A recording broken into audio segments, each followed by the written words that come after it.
दोस्तों, कहानी कुछ इस तरह है। एक गांव में एक ब्राह्मण रहा करते थे। एक दिन ब्राह्मण एक बहुत बड़े सेठ के यहाँ पूजा करने के लिए जाते हैं। वो सेठ ब्राह्मण की पूजा से खुश होकर उन्हें दक्षिणा में एक भैंस देता है। पंडित जी, हम आपकी पूजा से बहुत खुश हैं। आपने हमारे घर में बहुत ही अच्छे से पूजा की है। हम आपकी पूजा से खुश होकर हम दक्षिणा में तुम्हें ये भैंस देते हैं। कृपया करके आप इसे स्वीकार करें। अरे नहीं सेठ जी, इसकी क्या ज़रूरत थी। चलो ठीक है, जब आप नहीं मान रहे हैं तो हम आपकी भैंस को स्वीकार करते हैं। उसके बाद पंडित जी भैंस को अपने साथ लेकर वापस अपने घर लौटते हैं। शाम का वक्त हो गया था। रास्ते में पंडित जी को एक चोर मिलता है। उसे देखकर पंडित जी बोलते हैं, अरे भैया, हमारा रास्ता रोक के क्यों खड़े हो? हमें पहले ही बहुत देर हो चुकी है।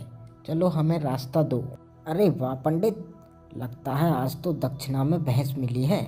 मोटा हाथ मारा है, लेकिन ये भैंस मेरे साथ जाएगी। तू पतली गली पकड़ के निकल ले। अरे भैया, क्यों मजाक कर रहे हो? हमें पहले ही बहुत देर हो चुकी है, हमें जाने दो। अरे पंडित, तुझे मजाक लग रहा है? मेरे हाथ में ये डंडा दिख रहा है, इससे तेरा सर फोड़ दूंगा।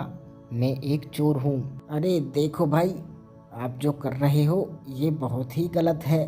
आप एक ब्राह्मण के साथ में ऐसा नहीं कर सकते। क्यों रे पंडित, ये क्या किसी पत्रिका में लिखा है?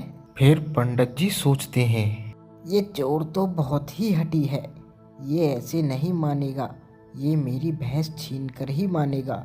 लेकिन मैं कहाँ इसे भैंस देने वाला हूँ। इसके हाथ में डंडा है, अगर इसने मार दिया तो। क्या रे ब्राह्मण, क्या सोच रहा है?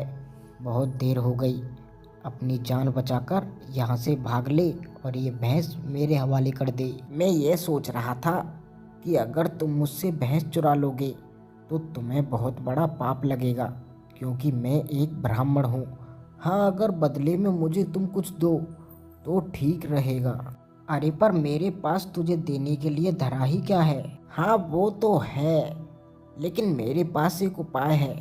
अगर तुम मुझे अपना ये डंडा दे दो और मेरी भैंस मुझसे ले लो तो तुम्हें पाप नहीं लगेगा। फिर चोर सोचने लगता है, अरे ये पंडित तो बिल्कुल ही बेवकूफ़ है। भला इस डंडा से इसे क्या फ़ायदा होगा? ये तो इसे कहीं भी मिल जाएगा, पर मुझे क्या। चलो इसे डंडा दे देता हूँ। अरे वाह पंडित, क्या खूब उपाय है। ठीक है, ये लाठी मैं तुम्हें देता हूँ। क्या रे पंडित, अब तो लाठी भी मिल गई तुझे। चल निकल यहाँ से। अब निकलेगा तो बेटा तू यहाँ से, और अपनी जान भी तू ही बचा के भागेगा। चल तुझे एक मौका देता हूँ, अपनी जान बचा के भाग ले यहाँ से। ये सब क्या है पंडित? जिसकी लाठी उसकी भैंस। क्यों बचुआ, अब भी समझ में नहीं आया क्या? तूने क्या सोचा था कि तू ब्राह्मण से इतनी आसानी से भैंस हड़प लेगा? चल निकल यहाँ से, वरना इस डंडे से तेरा सर फोड़ दूंगा। पंडित जी की बात सुनकर चोर बड़ा हैरानी से सोचने लगता है। अरे बाप रे, ये पंडित तो बहुत तेज है। इसने मुझसे मेरी लाठी भी ले ली।